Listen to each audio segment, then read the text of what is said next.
Oh, hey, listen. Have you been inundated with polls? Well, stop believing them. Life is a funny old broad. She keeps you guessing. Hey, everybody. I'm the funny old broad. Well, not. Life is the funny old broad. But it took a funny old broad to write the lyrics, didn't it? Well, let's talk about polls. Well, yes, polls. I once did a poll. I asked some sort of inflammatory question that was guaranteed to get people to answer it. At least I thought so. And there was only one answer during this short period of time that I did this poll. And it was the answer yes, because you only had two choices, yes or no. So I waited and I waited. Nobody else answered. So I was able to report that the answer to the question that I asked, 100% of the people who responded said yes to it. Highly inflammatory. Highly, highly, highly. Should have been no, but somebody answered yes. Polls can be manipulated. That's number one. That's even if you give them. Do you know there are people making up polls now? They make them up. They say they did a poll. They didn't. When you ask them for details of, well, how many was in the poll? How did you find them? How did they answer? You know, they start getting cagey with you. So I don't believe in polls. Don't believe them at all. Also, I think part of the reason that I don't is because I'm old enough to remember when they called you on the phone and had you answer, pick from certain answers. If I was to ask you question A, which would you choose as your answer? It was rare that any of the things on their list would be something that I would choose. I would go, no, you don't have my answer there. Is there a other? They go, no, these are what you have to choose from. I said, well, I can't do your poll. I can't do it. I had years of calls coming through like that. My husband said, why do you even deal with these people? I said, because I like to see how it is that they're going to do. Is this a real poll that allows me to answer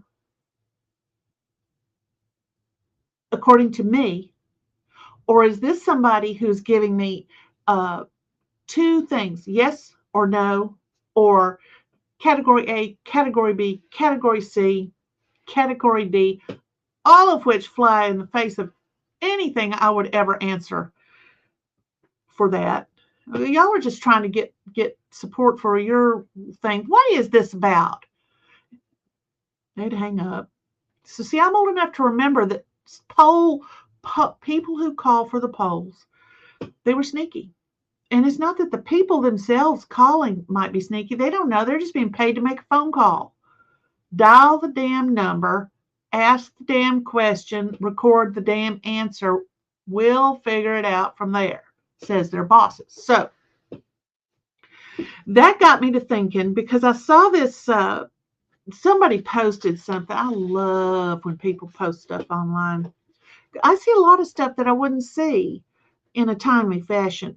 But there was this one thing. It said, excuse me, let me get a sip of my ginger ale. 10 lessons from the book 1984. Truth can be manipulated. 2, language shapes thought. 3, surveillance destroys freedom. 4, fear is a tool of control. 5, conformity can crush individuality. 6, propaganda replaces reality. 7, totalitarianism erases humanity. 8, freedom begins in thought. 9, power seeks power for its own sake. And 10, complacency is dangerous. Now, taking the oven by themselves, these are 10 lessons you can learn from that book. But I want to dig down into some of these a little bit more. The first one was truth can be manipulated. Here's what it said. When those in power control information, they control reality itself. Well, I disagree with that.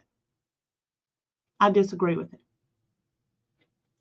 Because reality is what it is. So they cannot control reality. All they can control is your ability to see it. So if history is rewritten, people can be made to forget what was once true. Well, that's the way it's always been. The victor always writes the history, and they always come out looking good and strong, which, by the way, is why the Bible is so, what's it called? Valuable is a historical document. As a historical document, the Bible, even if these were God's people, everything was reported on, warts and all.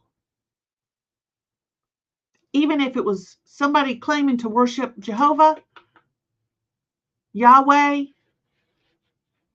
if they did something bad, it was reported. This was unheard of in the nations around them.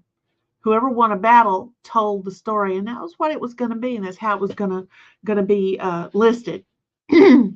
So if history is rewritten, people can be made to forget what was once true. Now, this is true, but then somebody needs to write down what the real history is, because reality is different. Now, there are books, many, many books written on history. You've got people who still debate the Civil War, still debate Vietnam, still debate World War II, World War III, the war between the war between the states, the Civil War, all kinds of wars. And in every country, they do this. They go back in their history, and there's people say, well, I found something where somebody wrote that this was what, blah, blah, blah. The next thing you know, they got this big debate going on. But reality itself is what it is. The information about it might be withheld, but reality itself cannot be changed. It happened. It is. That somebody wants you to believe otherwise is now on you. You need to read more widely. You need to talk to other people and find out stuff about that subject. Language shapes thought. Now, this I thought was a good thing. Orwell's concept of newspeak shows how limiting words can limit freedom. If people cannot name rebellion or justice, they may not be able to imagine them. And that's true. You've got people, okay, Hitler, Stalin, Pol Pot. Was it Chiang Kai-shek that started the CCP? You know, the CCP, China as a consolidated country is only about 75 years old. It's a very young thing, and it chose to be communist. But newspeak, we've got people who are calling those who are trying to protect citizens, they're calling them fascists and Nazis. Let me tell you something. The Nazis, fascists, Stalin, they weren't in it for the protection of citizens. They were in it for power. Protection of citizens is a whole other thing. And we've got newspeak now going on with these I even hate calling them legacy media, because legacy media implies something noble. It's not anymore.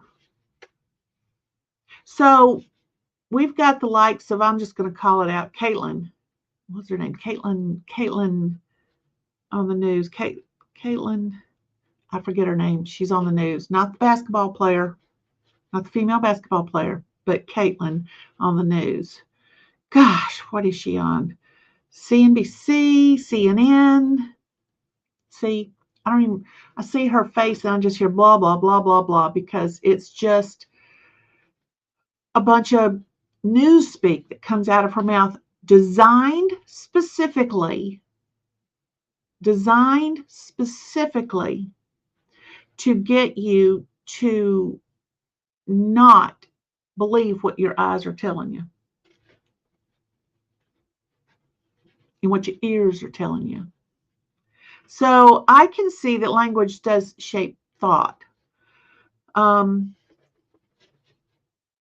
There are a lot of people showing up at these regular citizens.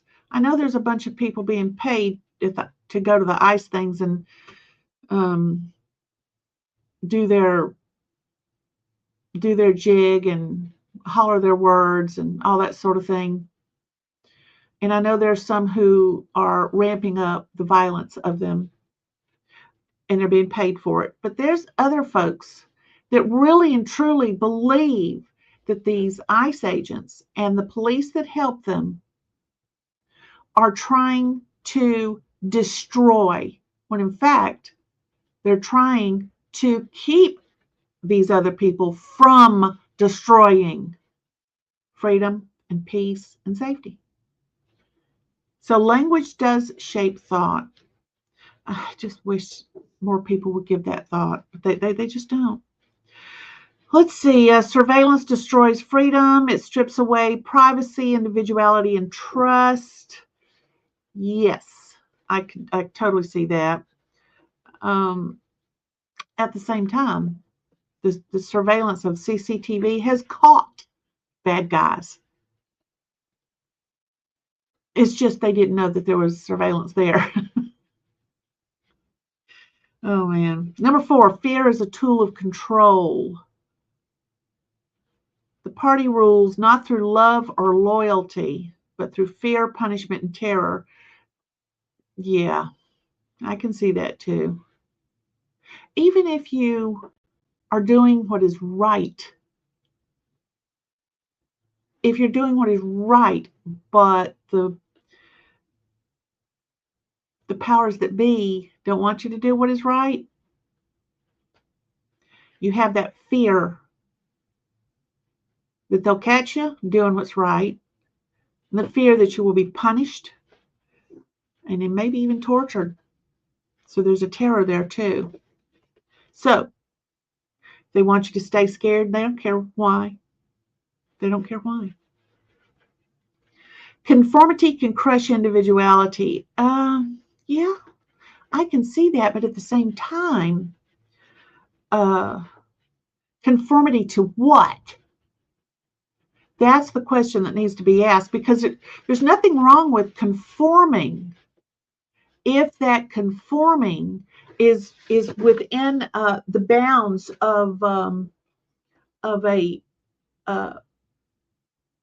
methodology that will help you to make a success of something.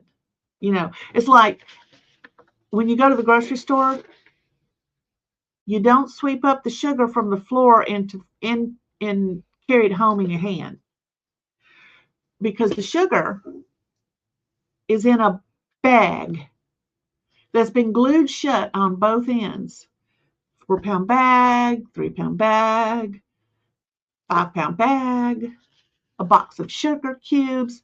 And inside that conformity of the vessel, you're able to now carry home the thing that you want. Sweeten your coffee, sweeten your tea, make a cake. And if you didn't have conformity and you tried to pour the batter straight into the oven, you'd have a big fat mess.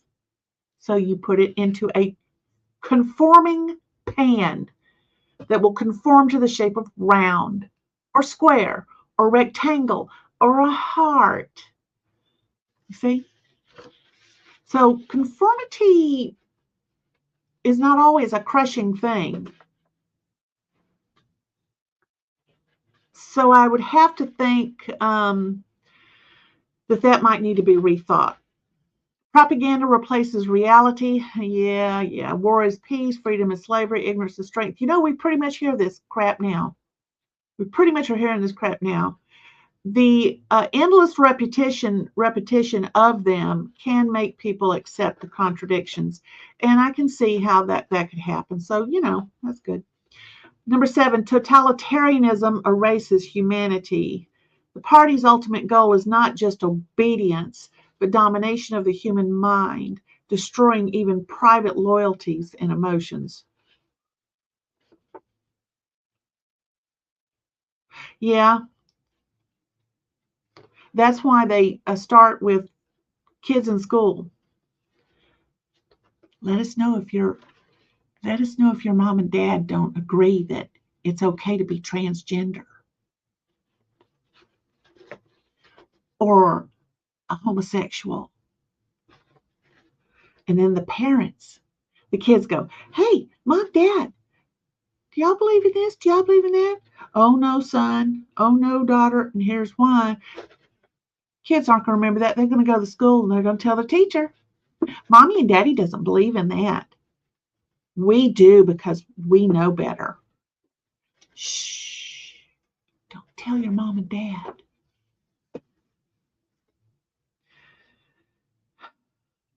Totalitarianism destroys private loyalties and natural emotions of a child to its parent, a parent to a child,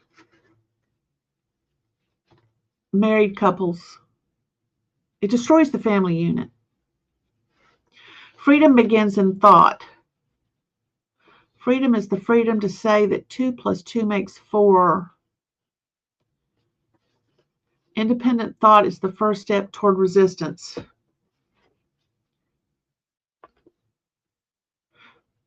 Independent thought is the first step toward resistance of totalitarianism, of propaganda.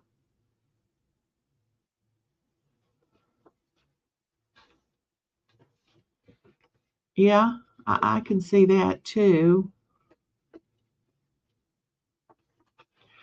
9, power seeks power for its own sake. As O'Brien tells Winston, the party doesn't care about justice or progress. It wants power only to keep and expand power for themselves, for the party. It's not, that thing doesn't happen just in politics. It also happens in families. It happens at workplaces. Gosh, it happens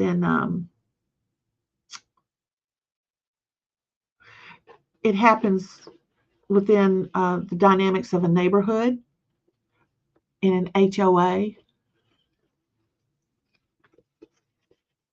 You didn't know HOAs were, most of them are totalitarian regimes seeking power to keep and expand their power. Not all of them, but a bunch of them. Complacency is dangerous. That I will have to agree with too. Orwell's warning is timeless. If people ignore abuses of power, they may gradually accept surveillance, censorship, and manipulation as normal. Yes. So the question then is, how do you not ignore abuses of power? Speaking up against it, calling it out when you first see it. Yeah.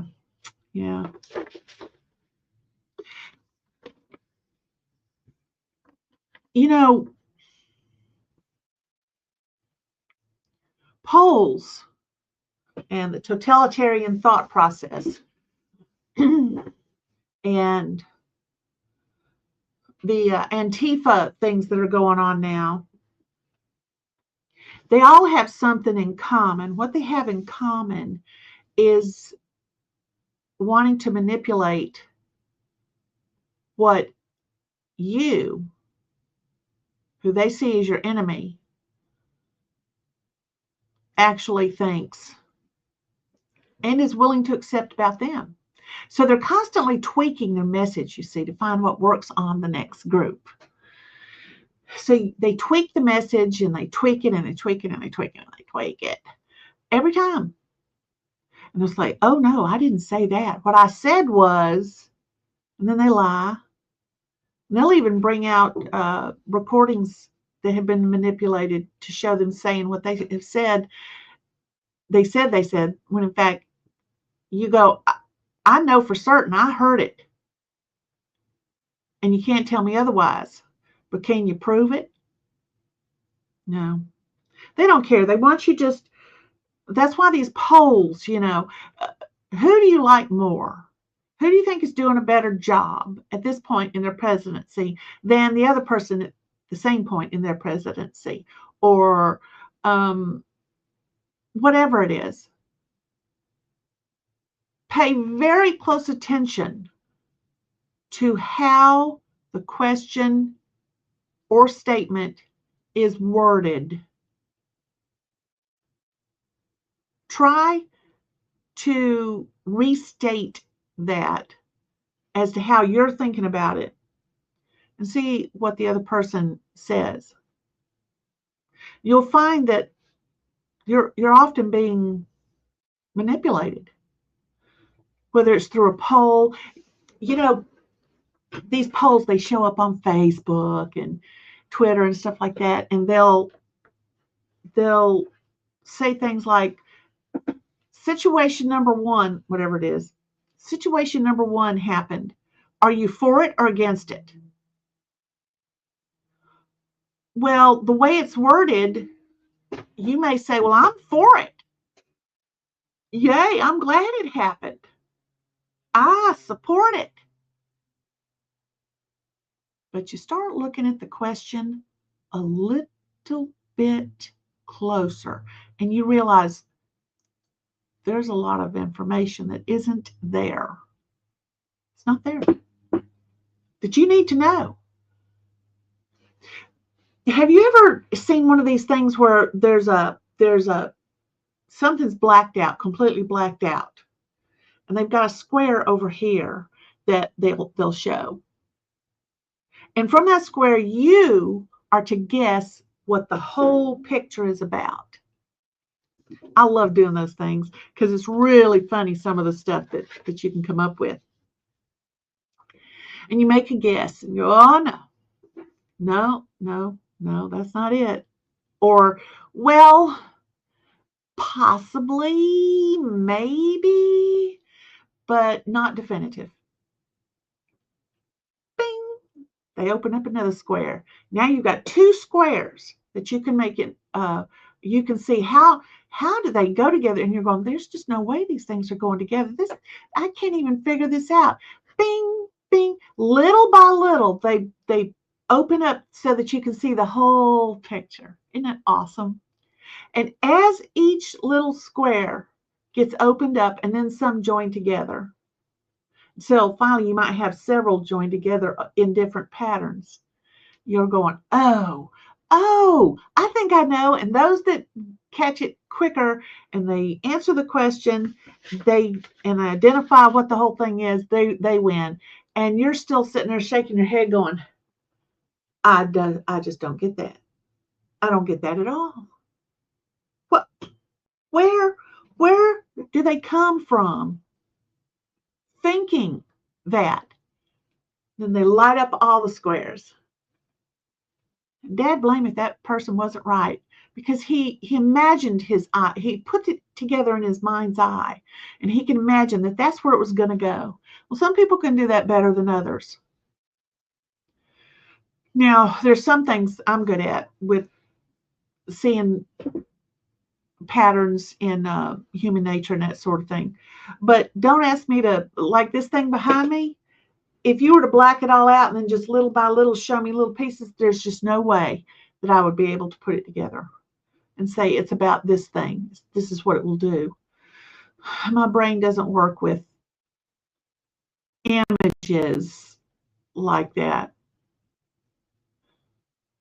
But look how I could have been manipulated, and you could have been manipulated by taking just that little square, that little tiny little square. You see that little square? Distilled down into one quick statement designed to make you say, yes, I would do that. Ask for more. Stop doing all these silly polls. It doesn't matter. None of them matter. Absolutely none of them matter. So I tell you what, y'all, I've got what do you call these things? An outro video where you will hear the rest of the song. And it's been a lot of fun. Look forward to seeing y'all. You know, you can visit my website. Here's a QR code, Blue Room Books. And let me think what else. Oh, and you can email me. My email's down there. And there you go. We'll talk to you later. Bye-bye, y'all. She treats you right. She surprises you right at the end. Yeah, life is a funny old broad.